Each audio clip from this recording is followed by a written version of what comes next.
बहू, दिनेश की थाली की रोटी खत्म हो गई है, जरा रोटी दे दो इसको। मयूरी, थोड़ी सब्जी भी देना। जी, अभी देती हूँ। पल्लवी, तुम्हें कुछ चाहिए? नहीं भाभी, मेरा हो गया, मैं जा रही हूँ फसल की कटाई करने। थोड़ा तो खा ले, 2 रोटी खाई है बस तूने। इतने से खाने में फसल की कटाई करेगी तो कमजोरी आ जाएगी तेरे अंदर। नहीं माँ, नहीं खाना। और सच कहूँ तो ये खाना खाने का बिल्कुल मन नहीं कर रहा है।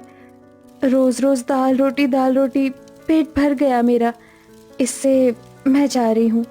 अब घर के बाहर हैंडपंप में हाथ धोकर पल्लवी फसल की कटाई करने चली जाती है। कुछ देर बाद दिनेश भी दिहाड़ी मजदूरी का काम करने के लिए चला जाता है। घर में मयूरी और उसकी सास रह जाती है। दूसरी तरफ पल्लवी खेत में बैठकर फसल की कटाई कर रही होती है। तभी उसकी सहेली शोभा और अनीता वहां आती हैं। ए पल्लवी, आज साक्षी का जन्मदिन है, तुम आओगी क्या उसके जन्मदिन पर? नहीं, मैं नहीं आ पाऊंगी, मुझे घर पर कुछ काम है। अरे जाओ, तुम्हारा तो हर बार का है। सीधा सीधा कहो ना बर्थडे पार्टी में आने के लिए, तुम्हारे पास कोई ढंग के कपड़े नहीं है। हाँ, सही कहा तुमने। और जो ड्रेस इसने अभी तक पहना हुआ है, ये सूट भी तुम्हारा करीबन 4-5 साल पुराना हो चुका है। अब तो इसके अंदर मेल के दाग पड़ गए हैं। तुम्हें अब दूसरे कपड़े ले लेने चाहिए। शोभा की बात सुनकर पल्लवी खड़ी होकर हाथों से अपने कपड़े साफ करती हुई कहती है, ले लूंगी, अभी फटे थोड़ी ना है। हमारे घर पर जब तक कपड़े फट नहीं जाते तब तक नए कपड़े नहीं आते। उसे गरीबी कहते हैं पल्लवी। चलो अब हम चलते हैं, तुम काटो अपनी ये फसल, हमें तो बर्थडे पार्टी की तैयारी करनी है। इतना कहकर पल्लवी की सहेली वहां से चली जाती है। वहीं गरीब पल्लवी उदास हो जाती है। दूसरी तरफ घर में पल्लवी की भाभी अपनी सास से कहती है, माँ जी, मैं कई दिनों से देख रही हूँ पल्लवी ठीक से खाना नहीं खा रही है। मैं सोच रही हूँ आज खाने में मटर पनीर बना दूं। बहू, मैं जानती हूँ तू अपनी ननद से बहुत प्यार करती है और उसके चेहरे पर उदासी तुझे पसंद नहीं है, पर मटर पनीर की कीमत तो तू जानती ही है कितनी महंगी है। हम कहाँ से खरीदेंगे? माँ जी, 1 पाव पनीर मटर तो मैं अपने बचाए हुए पैसे से खरीद ही लूंगी। अच्छा ठीक है, फिर ले आ बहू, तेरी ननद खुश हो जाएगी। अब मयूरी पैसे लेकर दूध डेयरी की दुकान पर आती है और वहां से 1 पाव पनीर मटर खरीद के घर लाती है और फिर चूल्हे के पास बैठकर बड़े ही प्यार से अपनी नंद के लिए मटर पनीर बनाना शुरू करती है। मयूरी सिलबट्टे पर अच्छे से मसाला पीसकर कढ़ाई में उसे भूनकर मटर पनीर की सब्जी चावल बनाती है। शाम को जब मयूरी की नंद फसल काटकर घर में आती है तो उसके नाक में खाने की अच्छी खुशबू जाती है। आज तो बड़ी अच्छी खुशबू आ रही है। घर में क्या बनाया है खाने में भाभी? बताती हूँ, जाओ पहले हाथ मुंह धो लो। अरे क्या बात चल रही है नंद भाभी की, हमें भी बताओ। अरे कुछ नहीं, आज बहू ने मटर पनीर बनाया है। क्या? मटर पनीर? सच में भाभी, आपने मटर पनीर बनाया है? मुझे तो सुनकर बहुत तेज भूख लग गई है। मैं फटाफट हाथ मुंह धोकर आती हूँ। भाभी, यू आर द बेस्ट। क्या माँ जी, मैं अपनी ननद को सरप्राइज देती, पर आपने तो पहले ही सब बता दिया। चलो कोई बात नहीं। अब सारा परिवार घर की जमीन पर बैठकर खाना खाता है। भाभी, आपने सब्जी बहुत टेस्टी बनाई है, मेरे लिए थोड़ी रख दीजिएगा, मैं सुबह भी खाऊंगी। ठीक है ननन जी। इसी तरह कुछ हफ्ते गुजरते हैं और एक दिन मालती अपनी बहू के कमरे में आती है जहां मयूरी कपड़े फोल्ड कर रही होती है। माँ जी, आप कुछ चाहिए था क्या? बहू, मैं कुछ सोच रही थी। हाँ माँ जी, बोलिए ना। बहू, मैं सोच रही हूँ कि अब पल्लवी के लिए रिश्ता देखूं और एक अच्छे लड़के से उसकी शादी करवा दूं। मेरी भी उम्र हो गई है, थोड़ी बहुत जमा पूंजी के हिसाब से समय रहते अगर उसकी शादी कर देती हूँ तो ठीक रहेगा। हाँ माँ जी, आप कह तो ठीक रही हैं। इसी तरह कुछ हफ्ते गुजरते हैं और मालती की एक रिश्तेदार मालती को एक अमीर घर के लड़के का रिश्ता बताती है। लड़के वाले मालती के घर पर आते हैं जहां मालती की बहू सबका स्वागत करती है। अरे आप लोग आइए ना, बैठिए। आप लोग चाय पानी पीजिए ना, मेरी बेटी आ रही है। मालती इतना कहती है कि इतने में पल्लवी वहां आती है। लीजिए, आ गई मेरी ननंद। देखिए कैसी लगी आपको मेरी ननंद? आपकी ये नंद हमें रत्ती भर पसंद नहीं आई। सर आप इसका पहनावा देखिए, कितना पुराना है। घर बार भी आपका ठीक नहीं है। आप लोगों की हैसियत नहीं थी शादी करने की, तो लड़के वालों को घर बुलाया ही क्यों? माँ चलो बात मत बढ़ाओ, मुझे भी ये लड़की पसंद नहीं आई, चलो। इतना कहकर लड़के वाले वहां से चले जाते हैं। ये सब देखकर पल्लवी टूट सी जाती है और उसकी आंखों में आंसू गिरने लगते हैं। माँ, भाभी, आखिर क्यों करनी है आपको मेरी शादी? अगर शादी इस तरह से होती है तो मुझे कभी शादी नहीं करनी। पल्लवी को रोता हुआ देखकर उसकी भाभी उसको गले से लगा लेती है और अपने आंचल से उसके आंसू पोंछती है। तुम्हें अपनी आंखों में आंसू लाने की जरूरत नहीं है ननन जी। इस तरह के उतार चढ़ाव हर लड़की की जिंदगी में होते हैं। देखना, तुम्हें इससे भी अच्छा रिश्ता मिलेगा। भाभी, अब तो मैं ऐसे ही लड़के से शादी करूंगी जिसके अंदर पैसों का लालच ना हो, वरना सारी जिंदगी कुंवारी रहूंगी। इतना कहकर पल्लवी वहां से अपने कमरे में चली जाती है। इसी तरह अगले दिन पल्लवी फसल की कटाई करके घर आ ही रही होती है कि तभी एक बड़ी कार की टक्कर पल्लवी से होती है और पल्लवी दूर जाकर गिरती है। उसके सिर से खून निकलने लगता है। कार में बैठा लड़का बाहर आता है। ओह गॉड, इसे तो बहुत ज्यादा चोट आई है, इसे फटाफट हॉस्पिटल ले जाना होगा। हॉस्पिटल आते ही पल्लवी का अस्पताल में सबसे पहले MRI होता है। जी, पेशेंट के शरीर पर कोई फ्रैक्चर नहीं है, पर सर से बहुत खून निकल गया है। बाकी मैंने दवाइयां दे दी हैं, आप इनका ध्यान रखिएगा। अब पल्लवी हल्की हल्की बेहोशी में ही होती है और साहिल उसे कार में बैठाकर अपने घर ले आता है। ओह गॉड, ये नौकर दरवाजा क्यों नहीं खोल रहे हैं? अब नौकर दरवाजा खोलते हैं। सारा परिवार दरवाजे पर ही होता है। ओ गॉड देवर जी, आप ये किस गरीब अपाहिज लड़की को उठाकर हमारे 10 करोड़ के रजवाड़े परिवार में लेकर आ रहे हैं? ओह, सच में इस लड़की के शरीर से तो बहुत गंदी बदबू आ रही है। कपड़े मैले हैं। आप दोनों का दिमाग खराब हो गया है। यहाँ ये लड़की जख्मी हालत में खड़ी है और आप इसकी हेल्प करने की बजाय इसका ड्रेसिंग सेंस देख रही हैं। इस घर की बड़ी बहू होने के बाद भी कनिका, तुम्हारे अंदर डिसिप्लिन नहीं है।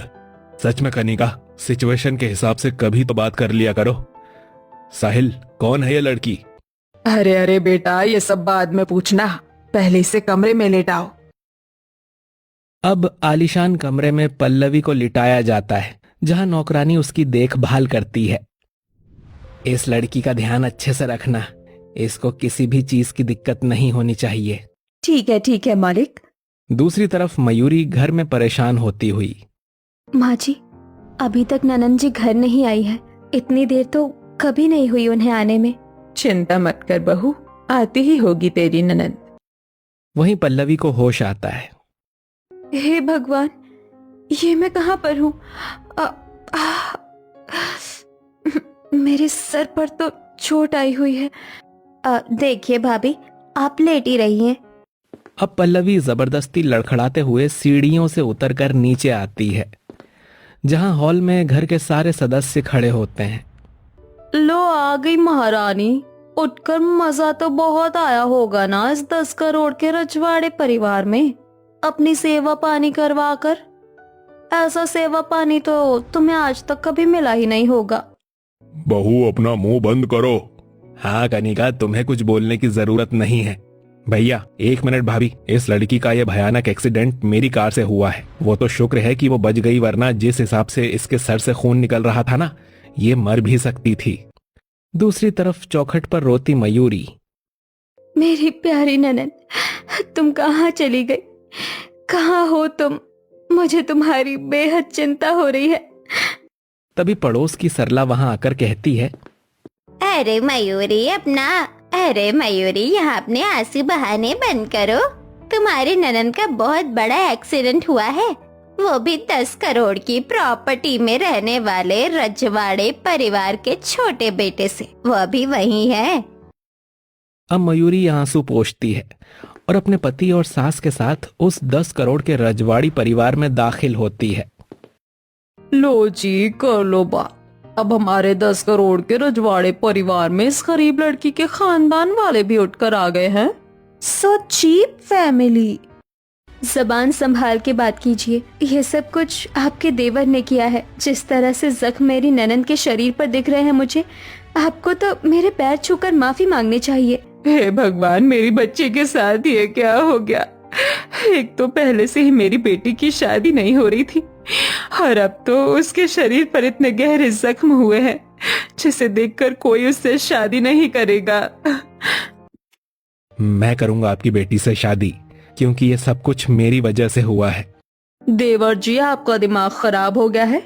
ये दोनों गरीब नंद भाभी यहाँ पर जानबूझकर ये मेलो ड्रामा कर रही है ताकि 10 करोड़ के रजवाड़े परिवार में इन्हें पनाह दे दी जाए।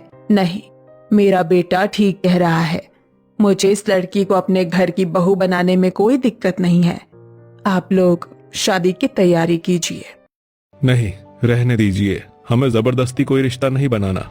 कल को मेरी बहन के साथ कोई ऊंच नीच हो गई तो मैं वादा करता हूँ आपसे, हमारे 10 करोड़ के राजवाड़े परिवार में आपकी बेटी के साथ कोई ऊंच नीच नहीं होगी।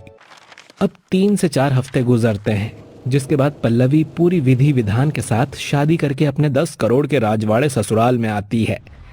अब खुशी खुशी पल्लवी का उसके रजवाड़े परिवार में गृह प्रवेश होता है, जहां ढोल बाजे नगाड़े सब बज रहे होते हैं और पल्लवी फूलों के रास्ते से चलकर अपने ससुराल की चौखट पर आती है। आओ बहू रानी, घर के अंदर आओ। वाह, क्या स्ट्रैटेजी अपनाई थी इस गरीब लड़की ने 10 करोड़ के रजवाड़ी ससुराल में आने की। देखो, कामयाब भी हो गई। सच में भाभी, मुझे तो लगता है ये गरीब लड़की जानबूझकर हमारे भैया की गाड़ी से टकराई होगी। चुप हो जाओ तुम लोग, ये सब क्या बोल रही हो। इस तरह के आरोप मेरी पत्नी पर मत लगाओ, क्योंकि इस घर में उसे अपनी मर्जी से लाया हूं मैं। चलो पल्लवी यहाँ से। अगले दिन सुबह पल्लवी नहा धो के साधारण सी साड़ी में घर के हॉल में आती है, जहां सभी सदस्य ब्लैक कॉफी पी रहे होते हैं। ओ माय गॉड, तुम्हें देखकर तो मैं कंफ्यूज ही हो गई कि तुम मेरी देवरानी हो या भिखारी। ऐसे कपड़े हमारे 10 करोड़ के रजवाड़े परिवार में कोई नौकरानी भी नहीं पहनती ना। सही कहा बड़ी भाभी आपने। जी, पर मेरी भाभी ने मुझे यही साड़ियाँ दी है। बहू, कोई बात नहीं, तुम इनकी बातों का बुरा मत मानो। आज तुम्हारी पहली रसोई है। चलो, मैं तुम्हें दूसरी साड़ियाँ और गहने दे देती हूँ। अब उर्मिला पल्लवी को लेके कमरे में आती है और अपनी अलमारी से एक नई खूबसूरत साड़ी और गहने निकालकर अपनी बहू को देती है। ये लो बहू, इन्हें पहन लो। शुक्रिया माँ जी। अब सुंदर साड़ी गहनों में पल्लवी पहली रसोई का खाना बनाती है और सबको खिलाती है। बहू, खाना तो बहुत अच्छा बना है। हाँ बहू, खाना तो बहुत अच्छा बना है। अच्छा बहू, शाम को तुम्हारी मुंह दिखाई की रस्म है। अच्छा हुआ माँ जी आपने इन्हें पहले बता दिया, नहीं तो ये फिर गरीबों वाली ड्रेस पहनकर हमारे रजवाड़े परिवार की बेइज्जती करवा देती। बड़ी बहू, तुम उसकी चिंता मत करो।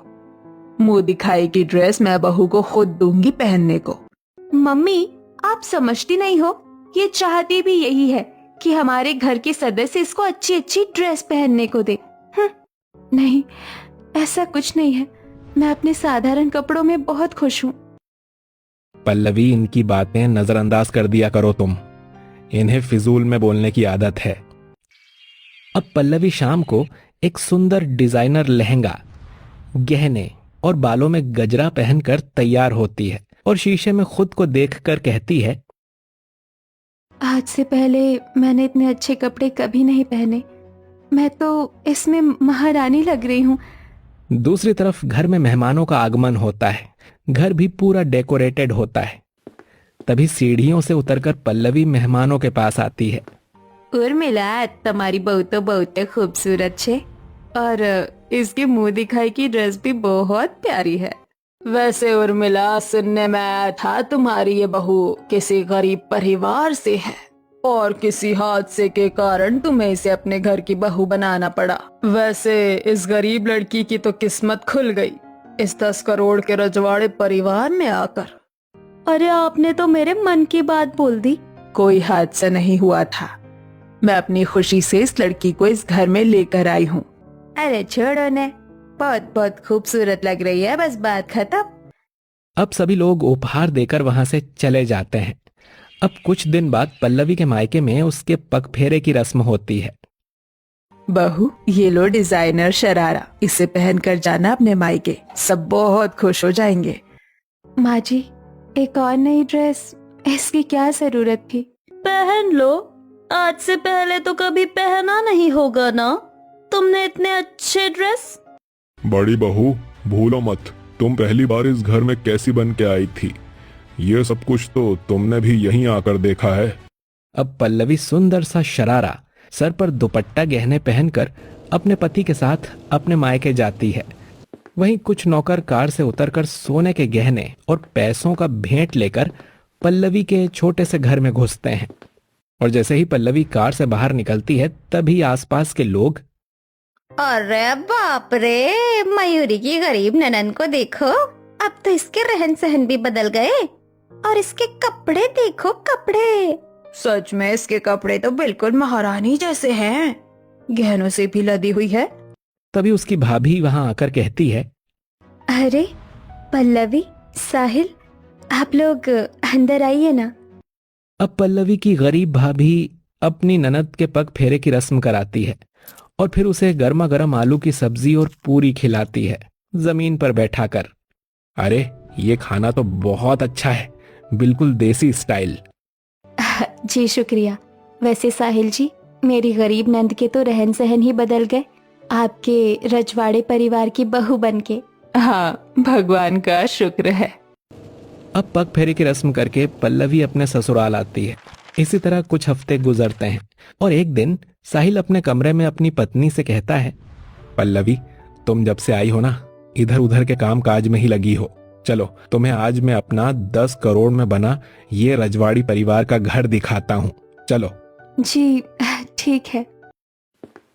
अब पल्लवी तैयार होकर अपने पति के साथ रजवाड़ी परिवार के सभी कमरे, हॉल, बड़ी बड़ी खिड़कियां, ऊंची ऊंची दीवारों को छू छू कर देखती है, जिस पर आलीशान तस्वीरें टंगी होती हैं। दीवारों पर हाथों की कलाकारियां हुई होती हैं। साहिल जी, ये सब कुछ कितना खूबसूरत है, मैंने आज से पहले कभी नहीं देखा ऐसी इमारत, ऐसे घर। चलो अब मैं तुम्हें अपने आलीशान गार्डन में घुमाता हूँ। अब पल्लवी गार्डन में आती है, जो कि बहुत बड़ा होता है। उसमें फव्वारे लगे हुए होते हैं, तरह तरह के फूल होते हैं, आसपास गिलहरी कबूतर जैसे पक्षी भी फुदक रहे होते हैं। वाह, कितने खूबसूरत पक्षी हैं, ये फव्वारे सब सुंदर है। वैसे साहिल जी, हमारे ये रजवाड़ी परिवार इस 10 करोड़ की प्रॉपर्टी में कब बना था और क्यों? पल्लवी, ये हमारे पूर्वजों ने युद्ध में जीता था। ये 10 करोड़ का आलीशान घर हम रजवाड़ियों की पहचान है। अच्छा, वैसे बहुत खूबसूरत है यहाँ पर सब कुछ। अब दूसरी तरफ शिप्रा और कनिका ये सब देखकर अंदर ही अंदर जल रही होती है। शिप्रा, तुम्हें नहीं लगता ये कुछ ज्यादा ही शराफत की मूरत बन रही है? इसके साथ कुछ तो ऐसा करना पड़ेगा जिससे इसकी भयंकर बेइज्जती हो। अब पल्लवी को नीचा दिखाने के चक्कर में शिप्रा और कनिका एक शराब की दुकान से वोदका खरीद के लाती हैं। मेरी बात ध्यान से सुनो, ये पानी की तरह दिखने वाला वोडका तुम्हें रात के खाने के बाद पल्लवी को पिलाना है। ठीक है मालकिन, पर मोटा रकम लूंगी इस काम का। ठीक है, ले लेना। अब रात में सारा परिवार डाइनिंग टेबल पर खाना खाता है। तभी कनिका को अचानक खांसी होती है, जिसे देख पल्लवी ट्रे में रखे पानी के कई गिलासों में से एक गिलास उठाकर कनिका की तरफ बढ़ाती है। तभी शिप्रा भी तेजी से खांसते हुए इशारा करती है। तभी पल्लवी एक और गिलास उठाती है। ये लो शिप्रा, पानी पी लो तुम भी। लगता है आप लोगों के गले में निवाला अटक गया है। पानी पी लो कनिका, शिप्रा खांसी हो रही है तुम्हें। नहीं, हम ठीक हैं। बहू, अभी के अभी ये सारा पानी पीकर खत्म करो। अब कनिका शिप्रा जैसे ही पानी पीती हैं, उन्हें तेज उल्टियां होने लगती हैं। अरे आपको तो उल्टी हो गई पानी पीते ही। पानी में कोई दिक्कत है क्या? दिखाइए। साहिल पानी का गिलास अपने नजदीक लाता है, तभी उसे एक गंदी बदबू आती है। ये तो शराब है, ये कौन लेकर आया यहाँ? अंजू, मंजू, सच बताओ, ये तुम यहाँ लेकर आई हो? अंजू घबराते हुए कहती है, जी जी, ये सब कनिका मालकिन जी ने हमको कहा था करने को। हाँ, कनिका जी ने कहा था हमें ये सब शराब पल्लवी जी को देने के लिए, ताकि उनकी सरेआम बेइज्जती हो जाए। ये सुनकर सारा परिवार गुस्से में खाने की टेबल से उठकर कहता है, शिप्रा, ये सब कुछ तुमने अपनी भाभी के साथ मिलकर किया। कनिका, तुम मेरी वाइफ हो, मुझे विश्वास नहीं होता। पल्लवी तुमसे कितनी छोटी है और तुम उसे शराब पिला रही थी। छी। सच में आज मेरी बहू बेटी ने छोटी बहू को नीचा दिखाने में अपनी सारी हदें पार कर दी। बड़ी बहू और शिप्रा, क्या बिगाड़ा है छोटी बहू ने तुम्हारा, जो तुम उसके पीछे हाथ धोकर पड़े हो? इतनी नफरत लेकर जीना ठीक नहीं है, वो भी ऐसे इंसान के लिए जो तुम्हें इज्जत देता हो, तुमसे प्यार करता हो, तुम्हारा ख्याल रखता हो। भाभी और शिप्रा, जिस शराब का एक घूंट तुम दोनों खुद नहीं पी पा रही थी, वो शराब तुम छुपाकर मेरी पत्नी को पिलाने जा रही थी। आखिर क्यों है इतनी नफरत आप दोनों को मेरी पत्नी से? शायद मैं गरीब घर से हूँ और ये चीज मेरी जेठानी और ननंद को पसंद नहीं आती। मुझे माफ कर दीजिए जेठानी जी, ननंद जी, मैं कभी आपके दिलों में जगह नहीं बना पाई, मैं बुरी हूँ। अब घर वालों की बातें सुनकर कनिका शिप्रा को एहसास होता है कि वो कितना गलत करने जा रही थी आज, और उन्हें शर्मिंदगी महसूस होती है। पल्लवी, चुप हो जाओ, हमने तुम्हारे साथ इतना गलत किया और ये सब देखने के बाद भी तुम अपने आप को बुरी बता रही हो। बुरी तुम नहीं, बुरी हम है जो तुम्हारे साथ इतना गलत करने जा रहे थे। हमें माफ कर दो। हाँ भाभी, हमने बस आपकी गरीबी देखी, पर आपका प्यार, आपकी कदर, आपकी परवाह कभी नहीं देखी। हमसे गलती हो गई भाभी, हमें माफ कर दीजिए। नहीं नहीं, आप लोग माफी मत मांगिए, आप दोनों बस मेरे साथ प्यार से रहिए। मैं यही चाहती हूँ, मुझे रिश्तों में खटास पसंद नहीं है। मेरी तरफ से आपकी सारी गलतियाँ माफ है। अब पल्लवी मुस्कुराकर अपनी जेठानी और ननंद को माफ कर देती है, और इस दिन के बाद से पल्लवी अपने 10 करोड़ के रजवाड़ी परिवार में अपनी जेठानी, नंद और पूरे परिवार के साथ खुशहाल जिंदगी बिताने लगती है।